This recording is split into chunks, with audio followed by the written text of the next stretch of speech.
대한민국에서 가장 혁신적인 인물이시죠. 구미의 며느리 전현희 전 국민권익위원장을 모시고 전현희가 바라보는 대한민국의 혁신 과제에 대해 청해 듣겠습니다. 나오실 때 큰 박수로 맞이해 주시기 바랍니다. 강연 후에는 두 분 같이 보시고 여기 계신 모든 분과 토크를 이어가도록 하겠습니다. 다시 한번 박수 부탁드립니다. 안녕하세요. 반갑습니다.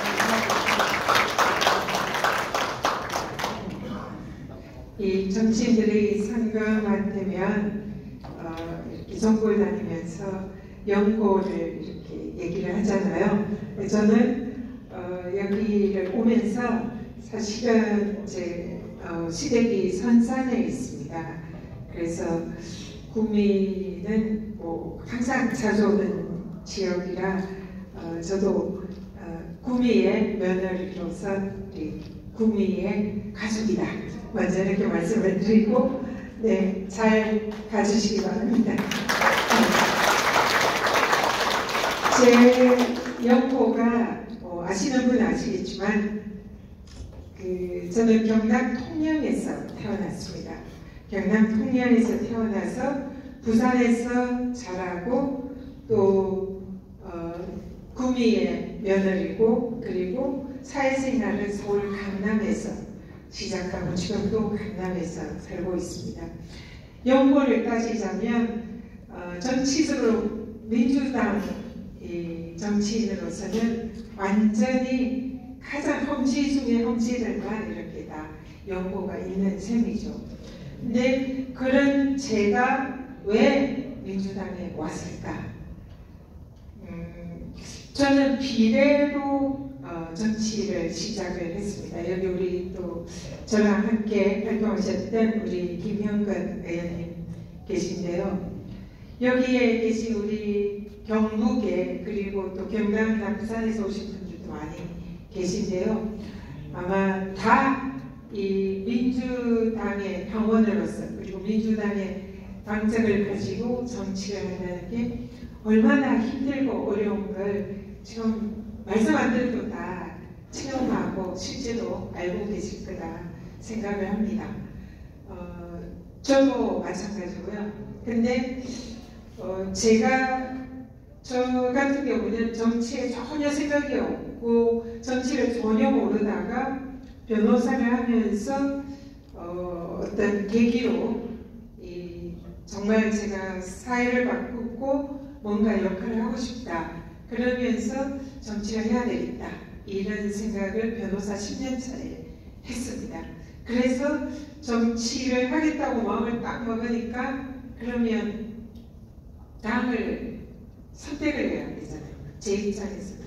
그럴 때에 저는 사실은 정치는 모르지만 대한민국의 당시에는 가장 이 정치에 있어서 걸림돌이고 만국병은 저는 제 수준으로는 이거는 지역 감정이다 이런 생각을 했습니다.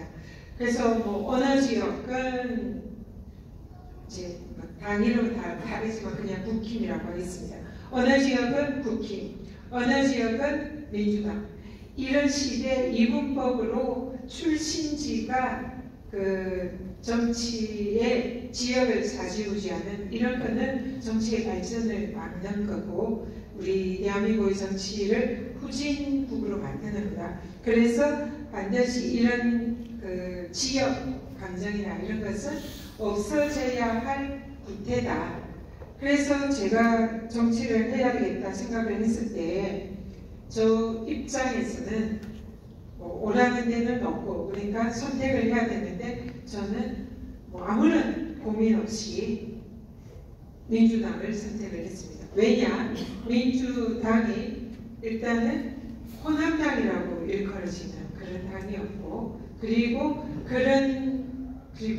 국힘 쪽은 TK당이라 일컬어지는 그런 데였고 그래서 영남당 이것을 떼는 것이 정치의 발전의 제일 중요한 과제다. 그래서 나는 힘이 없고 아무런 그런 정치적인 그런 정치력도 없고 그냥 일개 시민의 한 사람에 불과하지만 내가 정치를 하면은 나 같은 사람 한 명이라도 이런 정치의 지역주의 타파를 하는데 힘을 요만큼이라도 보태면 좋겠다. 그런 마음으로 민주당을 제가 선택을 했습니다. 그렇게 해서 정치를 시작을 하게 됐고, 그리고 정치는 이제 당시에 요정쯤이 될 겁니다. 총선에 출마를 해야 되겠다 생각을 했는데 끌어당겨주는 사람도 없고 아는 사람도 없고 민주당 쪽에는. 그래서 이렇게 이제 비례를 신청을 했는데 운이 좋게 비례를 이렇게 받았습니다. 그러면서 정치를 하기 시작했는데, 제가 이 말씀을 왜 드리냐면, 우리 오늘 이 경북에 더민주 전국혁신회의가 출범을 합니다. 경북에 민주당의 이름을 걸고 정치를 하는 게 얼마나 어려운 일인지 너무나 잘 알고 있습니다. 제가 그 길을 걸어왔기 때문이죠. 그 삶을 걸어왔고, 제가 강남에서 민주당의 간판을 걸고 강남에 역사상 24년 만에 처음으로 국회의원으로 당선이 됐었는데, 그 과정 하나하나가 정말로 힘들었습니다. 그리고 그런 영남이나 강남이나 모두가 똑같은 그런 동병상련을 가진 민주당 우리 당원으로서는 그런 어려움이 있다는 거 너무나 잘 알고 있습니다. 근데 그런 이 험지 중에 험지라고 일컬어지는 이 경북 지역에서 민주당의 이름으로, 그것도 이런 혁신을 하기 위한 그런 마음으로 한 자리에 이렇게 모이신 이 분들을 보면서 저도 굉장히 가슴이 뛰고 굉장한 연대의식과 동지의식을 느끼고, 여기에 계신 모든 분들이 정말 우리 대한민국의 이 과거의 독립투사와 같은 그런 분들이고 자랑스러운 분들이다, 이런 걸 느끼고 여러분들 정말 진심으로 존경하고 감사드립니다. 제가 봤을 때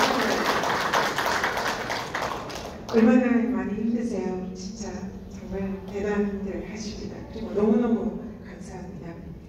네, 제가 여기 이제 그냥 직접 정치를 하시겠다는 분들도 계시고, 또 우리 대한민국을 바꿔보겠다는 그런 순수한 열망으로 함께 하시는 분들도 계시고, 여러 그런 분들이 함께 하신다 생각을 하고 있습니다. 근데 이런 정치라는 것은 저는 이게 꼭 국회의원이 된다, 아니면 시구의원이 된다, 이런 것도 정치지만 실제로 우리 사회를 바꾸고 더 좋게 만드는 이런 일을 하는 것도 생활 정치고 중요한 정치다, 그런 생각을 합니다. 그리고 그런 일을 하기 위해서 이 자리에 모이신 분들이 지금 더민주 혁신회의를 출범시키는 이런 일을 하신다, 이런 생각을 하고요. 제가 오늘 이제 더민주 혁신회의 경북 지역에 출범을 하는데 강연을 이제 요청을 하셔서 제가 흔쾌히 오겠다고 해서 이제 오늘 함께 했는데요. 제가 요즘 전국을 다니면서 저도 강의를 많이 하고 있습니다. 제 강의의 주제는 이 윤석열 정권에서 왜 나는 윤석열 정권과 싸우고 있는가, 왜 윤석열 정권이 반드시 심판받아야 하는 그런 정권인가, 이런 주제를 가지고 제가 강연을 하고 있습니다. 왜 저 같은 사람이 이 윤석열 정권에서 전면에 나서서 이렇게 투쟁의 선봉에 설 수밖에 없었는가. 저를 보시면 저는 사람들이 저보고 투사라고 그런 느낌이 안 든다고 그래요. 실제로 저는 투사가 아니었습니다. 투사는 아니었지만, 그리고 저를 보고 정치를 하면서도 저보고 투사가 얘기하시는 분들은 없었습니다.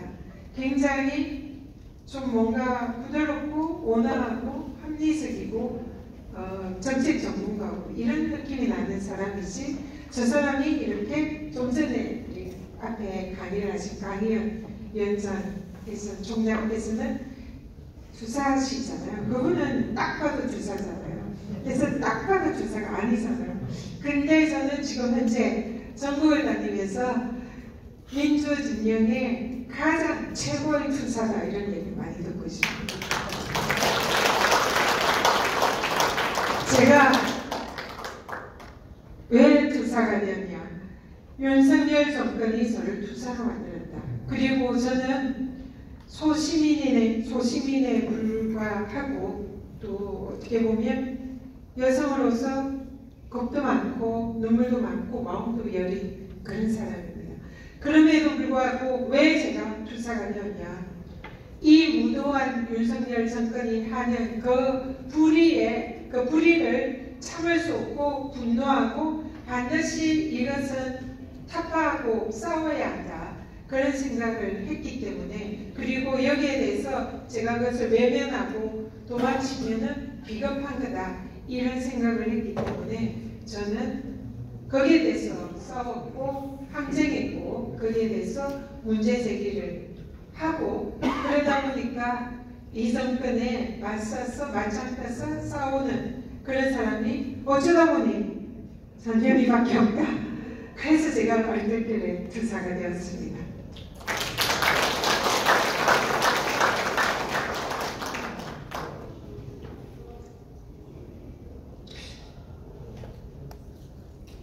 문재인 정권에서 제가 이제 장관급 기관장인 권익위원장으로 임명이 됐습니다. 권익위는 임기가 3년으로 법에 정해져 있고요. 그리고 정치적 중립기관이고 독립기관입니다. 그래서 정권이 바뀌어도 법에는 독립성을 수호하기 위해서 임기가 보장이 되어 있는 그런 기구입니다. 비슷한 기관으로 감사원, 공수처, 검찰청, 경찰청 이런 기관들이 권력기관으로서 독립적으로 업무를 하라고 임기가 정해져 있습니다. 그래서 당연히 정권이 바뀌어도 임기를 보장하고 지켜줘야 됩니다. 그런데 이 정권이 들어서면서 지난 정권에 임명이 됐으니까 물러나라 이런 탄압이 시작이 됐습니다.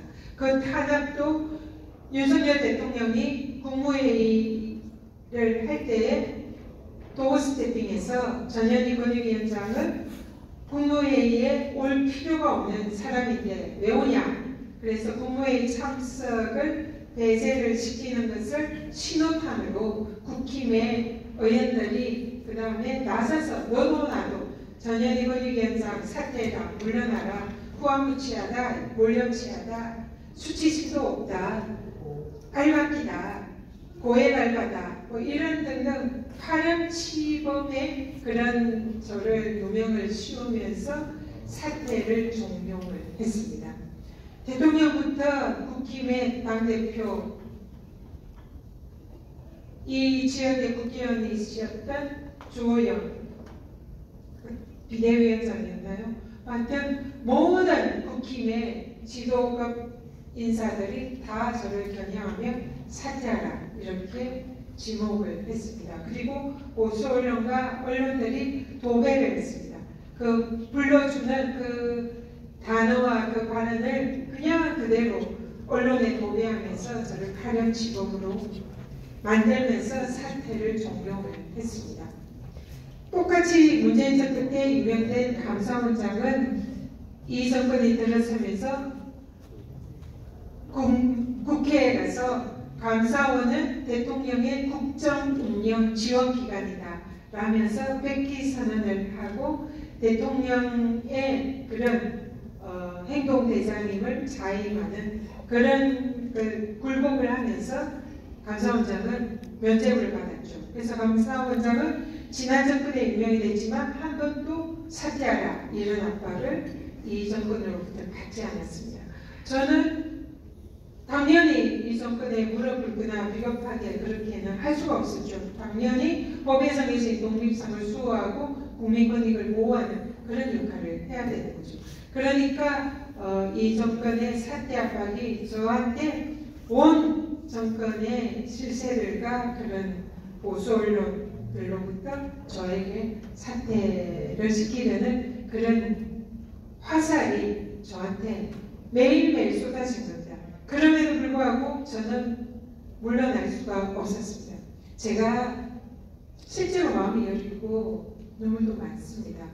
그렇지만 제가 절대로 굴복하지 않는 것은 어릴 때부터 불의에 대해서는 절대로 불의를 보면은 저는 헐크를 표현합니다.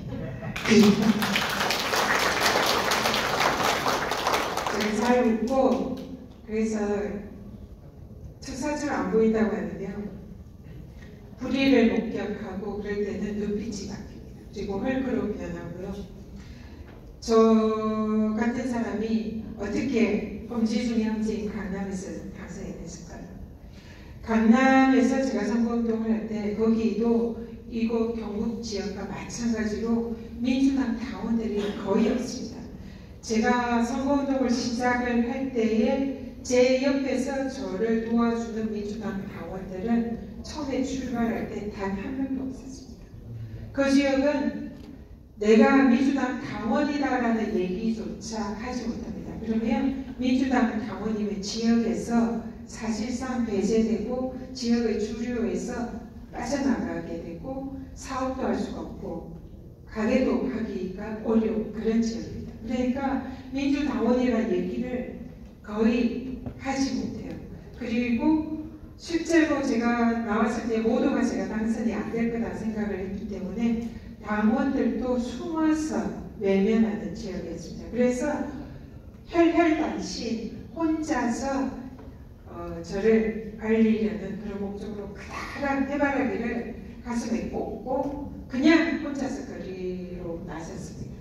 근데 제가 누군지도 모르고 또 더구나 민주당의 간판을 걸고 출마를 하니까 다 저에 대해서 눈길도 안 주고 명함을 주면 명함을 던지고 침을 뱉고 그리고 이렇게 지역의 행사장 가면 여기 왜 왔냐고 수근수근거리고 쫓아내고 그렇게 서럽게 운동을 했습니다. 행사장에 가면은 선거에 출마를 하니까 당연히 저를 유권자들한테 인사를 하고 행사에 있어서 여기 그래도 제가 이제 비례 출신이었고 그래도 국회의원 한번 있잖아요. 그런데도 지역에서 행사를 하거나 이러면 국힘의 구청장이나 그쪽의 정치인들이 모두가 장악을 하고 있습니다. 민주당 시의원 한 명 없는 그런 지역이었습니다. 구의원들 몇 명 있는 그런 지역인데 구의원들도 저에게 민주당 구의원들도 저를 이렇게 멀리서 지켜보고 옆에 서지게 하고 그런 상황에서 선거를 시작을 했죠. 그래서 행사장에 가도 소개를 안 해줍니다.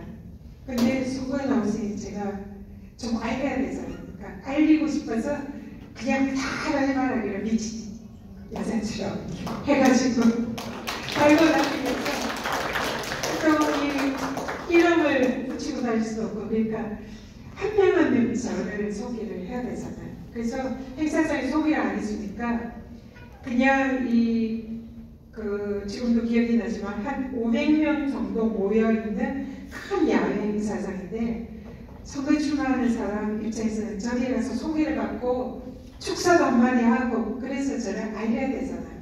근데 그쪽에 국힘, 국회의원, 구청장, 시의원, 구의원들 쫙 그리고 건면단체들 다 앉아가지고 자기네들의 행사를 하는데 제가 거기 오니까 환영을 안 하잖아요. 그리고 소개를 안 해주니까 그냥 떼약볕에 500명이 앉아있는 거기에 무릎을 꿇고 행사를 방해하지 않기 위해서 한 명 한 명 다니면서 인사를 했습니다. 정연입니다.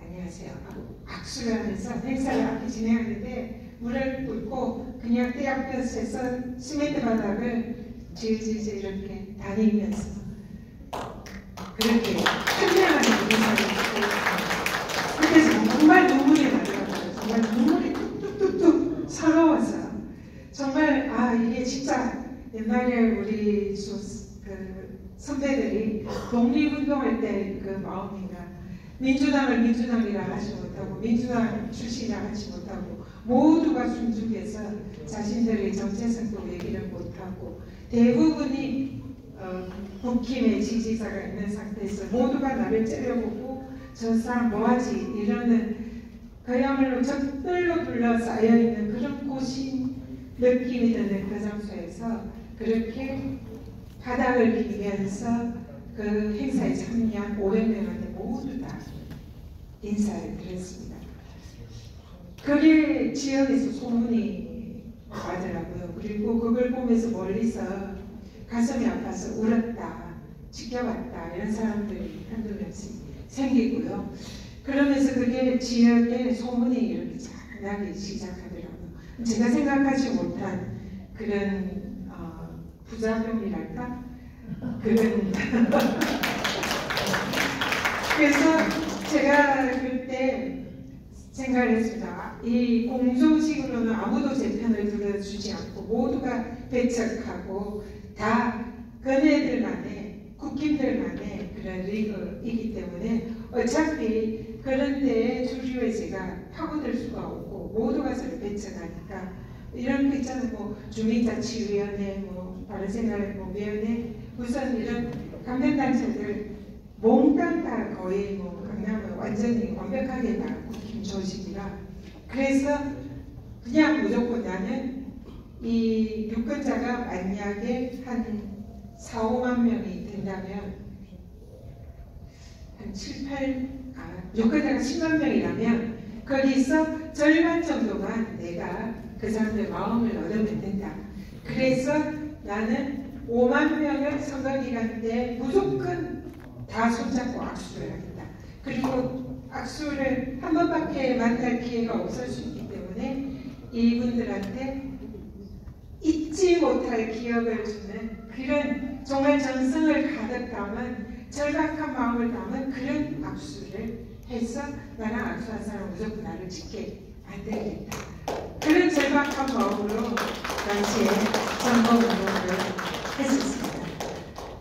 운동이라 봤자 어디 가서 운동할 데도 없고 강남은 그냥 사람들 만날 데도 없고 그러니까 그 버섯정류장이나 또 강남에는 재래시장도 없습니다. 저희 지역은 그러니까 시장도 없고 그러니까 뭐 교회나 교회 앞에 성당 앞에 버섯정류장 뭐 기차역 뭐 이런 데에 조금이라도 사람이 모인다 싶으면 그냥 무조건 가서 크다란 해바라기 하고 그리고는 정말로 뭐 절박하게 인사드리는 거죠.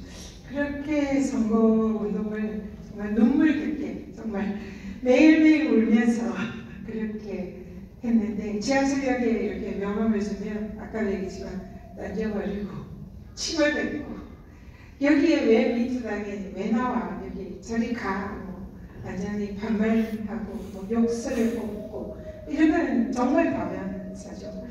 그래서 뭐 저는 사실 안 될 줄 알았습니다. 거기는 정말 바위로 계란치기가 될 거라는 생각을 하면서 한 건 아니거든요. 무조건 100% 떨어질 거다 생각을 했지만 최선을 다하자. 그리고 여기에 민주당의 씨앗을 심자. 그런 마음으로 정말 절박하게 했는데 예측치 못하게 승리를 했습니다. 제가 그때 얻은 교훈은 정말 절박하게 최선을 다하면 불가능은 없구나. 가능하구나. 이런 생각을 했고요. 정말로 독하게 그렇게 했었는데요. 제가 이 경북 우리 저의 또 어떻게 보면 여기 계신 모든 분들이 당시에 저의 그리고 정치를 하시는 분들께서 당시에 제가 생각했던 그런 절망감 여긴 안 돼 이런 생각들을 다들 어느 정도 마음에 가지고 계실 거다 생각합니다. 근데 이 정치라는 것도 특히 선거라는 것은 정선인 것 같아요. 사람의 마음을 얻는 거잖아요. 그렇기 때문에 정성을 다해서 절박함을 담아서 하면은 바뀌더라 사람들의 마음. 그런 거를 저는 정말 실감을 했습니다. 그래서 여기에 우리 정말 경북에서도 민주당한데 이런 게 이제는 우리는 그 패배의식에 벗어나서 우리 이웃들 바로 옆에 있는 그 분들의 마음을 얻으면 되잖아요. 한 분 한 분. 그래서 그런 마음으로 하시면 하나의 희망의 씨를 여기에 심는다 생각하시면 저는 경북에서도 우리가 기적을 만들어줍니다. 그리고 그게 기적이 아니라 정성의 결과일 거다. 그래서 그런 희망을 가졌으면 좋겠다. 그런 생각을 했습니다. 제가 사실 오늘 이 주제로 강의를 하려고 한 건 아니었는데 이 동병상련을 느끼면서 또 여러분들께서 희망을 가지셨으면 좋겠다. 그래서 제 경험을 말씀을 드렸고요. 그래서 제가 독합니다. 보기보다 마음 먹으면 끝까지 끈질기게 해냅니다. 그런데 저를 이 정권이 잘못 봤습니다. 그냥 생기가 부드럽고 유해 보이고 여리여리하니까 조금만 금만 주면 그냥 바로 물러날 거라 생각을 당연히 했겠죠. 근데 저를 다루는 방법은 오히려 이러저러하니까 그냥 인간적으로 아니면 그냥 이 새로 정권이 출범을 해서 뭔가 이 윤석열 군킴의 정권에서 그렇게 힘을 모아서 뭔가 해보고 싶은데 양해를 해준다면 어쨌든 이런 식의 존중하면서 대화를 통해서 허심탄회하게 그런 여러 가지 어려움을 얘기를 하면서 양해를 구한다면 제가 그래요 한번 생각을 해보겠습니다 했을 수도 있어요. 근데 바로 탄압으로 바로 시작을 한 겁니다. 그리고 바로 그냥 실력으로 저를 찍어 누르려고 한 거죠. 그리고는 감사원의 특별조사국 10몇 명의 조사관들이 어느 날 갑자기 들이닥쳐요. 제가 물러나지 않으니까. 갑자기 들이닥쳐가지고 권익위에 그냥 사무실을 상주를 하면서 그냥 저희가 다 모든 것을 탈탈 트는 먼지털이식 감사를 돌입을 했습니다. 요 단계에서는 대부분 옷을 벗죠. 실제로 많은 문재인 정권 때, 지난 정권 때 임명된 기관장들이 요 단계에서는 거의 대부분 옷을 벗었습니다. 우리 권익위에도 차관급 부위원장들이 옷을 벗었고요. 저는 독하다 했잖아요. 그리고 불의는 참지 못한다고 했잖아요. 그냥 신사적으로 얘기하면 대학 얼굴이 됐을 텐데 바로 탄압이 들어오면 이 탄압에 대해서는 그 탄압에 굴복해서 물러나는 것은 저는 절대로 그렇게 못합니다. 제가 설령 죽는 한이 있어도 그런 탄압은 반드시 저항하고 비겁하게 도망치지 않는다. 이게 저의 생각이고 그게 접니다. 그래서 탄압이 들어오고 감사원이 털고 그러면서 저의 저항은 시작이 됐습니다. 저의 모든 업무 추진비, 저의 차량 내역, 하이패스, 블랙박스, 그리고 카드 내역, 심지어 제 관사가 아파트입니다. 관사에 무슨 물품이 있는지, 그리고 비용이 어떻게 되는지, 식사는 얼마짜리 했는지, 누구를 만났는지, 정책에 있어서 업무 지시는 누구에게 어떻게 했는지, 그 결과는 어떤지, 과정은 어떤지, 거기에 대해서 무슨 말을 했는지, 그야말로 저의 모든 것, 영혼까지 탈탈 털 정도로 완전히 먼지 한 톨까지 다 뒤지는 정도로 그렇게 특별조사국 조사관들이 와서 그렇게 특별조사를 시작했습니다. 감사원 특별조사국은 검찰의 특수부하고 마찬가지로 물면 놓지 않는 반드시 정말 죽을 때까지 물고 늘어지는 그 유병성 총장의 직속 기구로 뭐 타이거파 뭐 이렇게 얘기하는 그런 조직이죠. 그래서 이 조직이 떴다 이러면 공무원들은 저승사자처럼 다 얼어붙는 거죠. 그래서 그런 조직들이 그냥 저 하나 잡겠다고 쳐들어온 거죠. 그리고는 문희기 사무실에 진지를 구축을 하고 몇 달 동안 계속 저희가 합니다. 정말 다리가 후들후들거리고 공포스럽고 이 끝이 무엇일까가 정말 그 가늠이 안 되는 하루하루가 공포스러운 그런 날이죠. 그리고 우리 부위원장 3명은 다 문재인 정권에서 임명된 부위원장 3분이 다 물러나고 새로 차관급 부위원장 3명이 검사, 판사 출신들이 다 임명됩니다. 그리고는 조직 내에서 이 윤석열 정권의 직속 차관들 3명이 조직을 장악을 하고 직원들의 보고를 차단하고 그야말로 서맹 제가 저 혼자 갇혀서 혈혈단신으로 고립이 되죠. 그리고는 모두가 저를 감시하고 일거수일투족을 감시하고 숨도 못 쉬는 그런 기간이 1년 동안 그렇게 보냈습니다. 중간중간 그러니까 저를 아끼거나 걱정하는 사람들이 이러다 큰일 난다.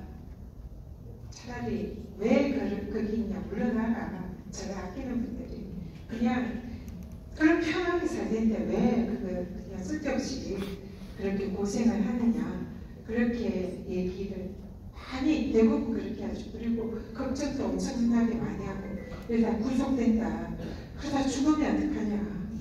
그런 말까지 하더라고요. 저는 실로 정말 죽음과 같은 공포를 느꼈습니다. 실제로 그런 저를 향해서 이렇게 쪼여오는 대통령부터 이 검찰 독재 국가라고 하는 이런 권력 기관을 이용하는 이런 탄압을 하는 그런 거를 그리고 국힘의 그 실세들이 다 저를 이렇게 쪼우는 그런 상황에서 그리고 보수언론 연일 저를 파렴치한 사람으로 몰면서 그렇게 쪼아오는 이렇게 몰아치는 그 상황에서 직장에서 권익위 내부에서는 모두 다 그 3명의 이 윤석열 정권의 검판사 출신의 부위원장들로 이렇게 완전히 에워서 아지아있는 그 상황에서 밤에 잠도 안 오고 먹을 수도 없고 안 넘어가요. 무서워서 솔직히. 그리고 걸어다니면 누군가가 뒤에서 미행하는 것 같고 항상 도청하는 것 같고 모든 게 그냥 잠도 안 오고 그냥 나날이 말하고 머리카락이 스트레스 긴장 때문에 푹 빠져가지고 이러다 내 머리 되겠구나 그런 생각이 들 정도로 머리털도 푹 빠지고 그냥 거의 공황장애 같은 그런 느낌을 계속 받습니다. 그래서 정신과 치료도 받고 링게도 받고 그리고 막 진짜 이 긴장감에 제가 고혈압이 그 즈음에 생긴 것 같아요. 그래가지고 막 이 쓰러지는 그래서 병원 치료도 받고 정말 이러다 죽겠다는 생각이 들더라고요. 그렇지만 제가 절대로 여기는 굴복하지 않겠다. 이를 안 물고 내가 그 강남에서 거기서도 나를 그렇게 홀대하고 그렇게 없는 사람 취급하는 그곳에 정말 땅바닥을 기면서 그렇게 한 사람 한 사람 압수하면서 그렇게 펑펑 울어가면서 그걸 끝내 이겨서 승리했는데 여기서 제가 이 정권이 무도하게 탄압하는데 그게 무섭다고 제가 도망치면 이거는 비겁하다. 불의에는 반드시 이겨야 된다. 절대로 지지 않겠다. 그런 생각을 하면서 끝까지 버텼습니다.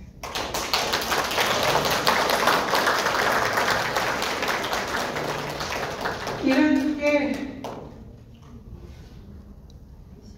제가 이런 모습을 보면서 사람들이 이제 저보고 투사라고 하는데 투사 같아 보이나요? 네. 평소에 정말 잘 부끄러웠습니다. 정말 정말 잘 웃고요. 잘 웃고 잘 웃고. 근데 이 불이다 느끼는 이런 무도한 세력에는 저는 단호하게 그리고 절대로 지지 않는 불의를 반드시 응징하고 심판하고 대가를 치르게 한다. 이것은 당연히 그렇게 해야 되는 거다. 저는 그렇게 생각을 합니다. 그래서 제가 가만히 있는, 정말 가만히 둬서면 어떻게 보면 윤석열 정권에서 저를 가만히 있다면 제가 엄청 일을 열심히 하고 또 나름 우리 직원들이 저보고 권익위 역사상 가장 열심히 일하고 가장 성과를 많이 낸 그런 위원장이라고 평가를 해주더라고요. 제가 성과를 내고 국민의 권익을 더 높이 보려면 누구한테 가겠습니까? 대통령이 직접 말할 거 아닙니까? 다행히 이 정권이 저를 탄압을 하고 거의 손발을 묶어가지고 제가 실력을 제대로 발휘를 할 수가 없었지만 어쨌든 그런 이 국민의 권익을 위해서는 정권과 상관없이 독립적으로 열심히 해라. 이게 법의 취지인데 그걸 무리하게 자신들의 그런 측근이나 이런 사람을 임명하고 바꾸겠다는 그 잘못된 욕심이 저를 이렇게 사기하게 했고, 그리고 거기에 대해서는 저는 그러한 불의는 절대로 줄 수 없다 그 생각을 하면서 1년간을 끈질기게 저항하고 투쟁하면서 1년을 버텼고 마침내 법에 정해진 임기를 무사히 마쳤습니다. 사람들이 이걸 보면서 다 이렇게 물러나고 사퇴하고 그리고 윤석열 정권에 대해서 아무 말도 못하고 다들 겁먹어하고 정치권도 그렇고 국회도 그런데 전현희 위원장 혼자서 싸워서 끝까지 견뎌내서 임기도 완주해서 윤석열 정권에서 처음 승리를 해서 너무 기분이 좋다, 힘이 난다, 희망이 있다 이런 말씀들 많이 해주시더라고요. 그렇습니까? 저보고 승리를 했다라고 말씀들을 해주시는데 저는 아니다. 저는 승리를 하지 않았다. 왜냐? 법에 정해진 그 임기 당연한 거 아니냐? 임기를 마치는 게 너무나 상식이고 당연하고 그게 법치주의 아니냐? 그렇지 않습니까? 그 당연한 걸 하는데 그렇게 힘들었습니다. 정말 죽는 줄 알았습니다. 그리고 그 1년 동안 그리고 지금도 그 여지는 사실은 계속되고 있어요. 이 정권에 부역하는 또 많은 극우 보수 단체들이 저를 계속 무슨 제목 이러고는 계속 형사고발을 합니다. 그리고 감사원도 저를 대검에 수사 요청을 했고요. 그리고 며칠 전에 그래서 얼마 전에도 또 수사를 받고 왔습니다. 계속 지금 고발장이 날아옵니다. 그럼에도 불구하고 저는 이 정권에서 희망의 씨앗은 제가 강남에 출마해서 그 할 때처럼 희망의 씨앗은 하나 났다.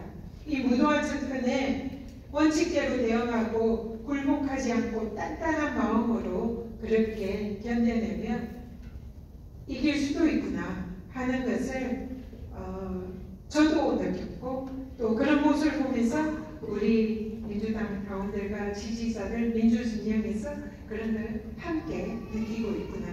그래서 우리도 이길 수 있다. 이거를 저는 말씀드리고 싶어요.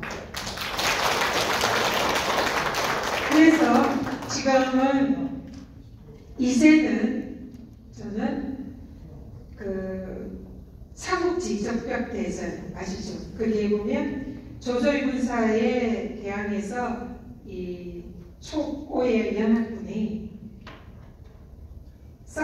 적벽 대전 싸움을 하기 전에 무기가 없어요. 화살이 다 떨어져요.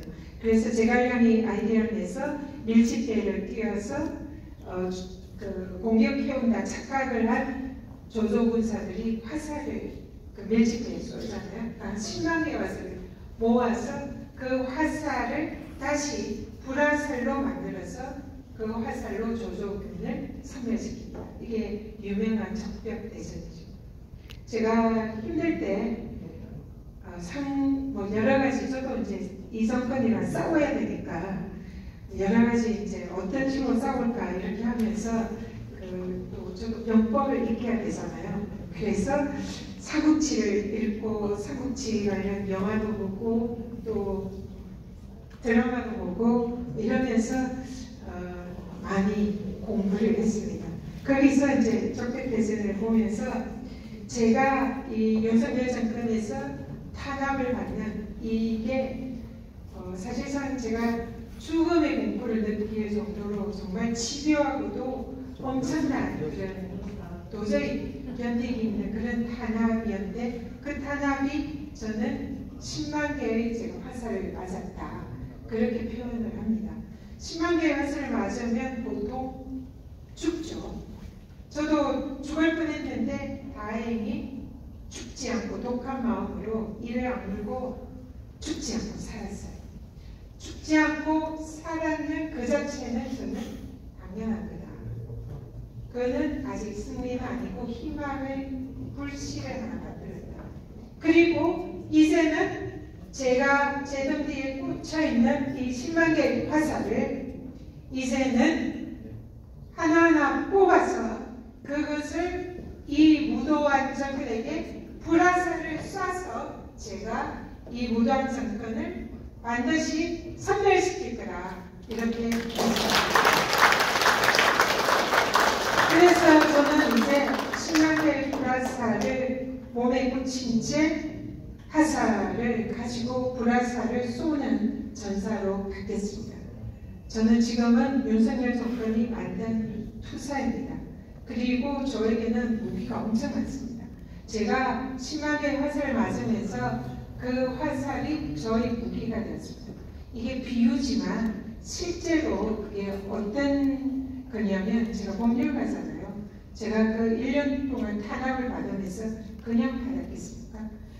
저에게 가해지는 이 무도한 정권의 그런 불법, 범죄행위 하나하나 기록하고 법위반에 대해서 기록하고 증거를 수집하고 판례를 찾고 법령을 찾고 증거를 다 확보를 해서 그걸 모두 다 정리를 해가지고 정말 몇천 장에 걸친 고발장과 증거를 첨부를 해서 공수처에 고발 조치를 합니다. 또 한 번이 아니라 한 차례, 두 차례, 세 차례, 네 차례 고발 조치를 했습니다. 그리고 또 지금도 준비를 하고 있습니다. 그냥 고발하는 게 아니라 빠져나갈 틈 없이 빈틈 없이 그들을 구석에 몰아서 도저히 이에 대해서 처벌을 피할 수 없을 정도로 정말 치밀하게 밤새워 준비하고 꼼꼼하게 준비를 해서 이들에게 불화살을 쏘았습니다. 현재 속이 시달리며 여러분들이 얼마 전에 뉴스에서 봤을 겁니다. 공수처가 감사원에 전격적인 압수수색을 들어갔다. 작년에 제가 고발을 했고요. 고발을 처음 시작을 했고 작년 말 그리고 그 이후에 계속 공수처 조사를 받았습니다. 참고인 고발인 조사죠. 그래서 제가 모은 증거나 제가 범죄행위라고 생각되는 이런 것들을 조목조목 지적을 해서 고발을 했고 그 내용을 공수처에서 다 확인을 하고 증거를 모으고 공수처도 그걸 철저하게 인정을 한 겁니다. 그리고 공수처가 1년 동안의 수사와 증거 채증을 거쳐서 이거는 범죄행위에 해당한다라는 판단 하에 은밀하게 수사를 했죠. 소문 안 내고. 검찰처럼 피의사실 흘리면서 장난치지 않더라고요. 공수처는.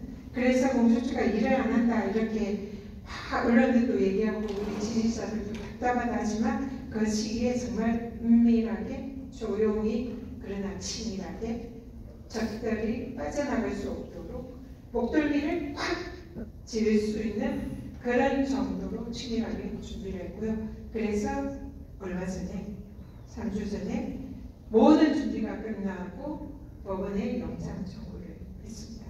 법원이 감사원이라는 기관을 압수수색 영장을 발부하려면 법원은 살필입니다.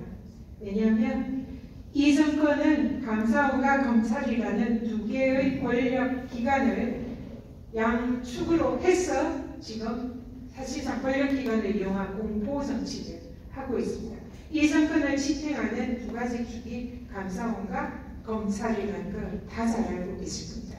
문재인 정권 지난 민주진영을 탄압하는 데 감사원과 검찰을 동원해서 주거니 받거니 하면서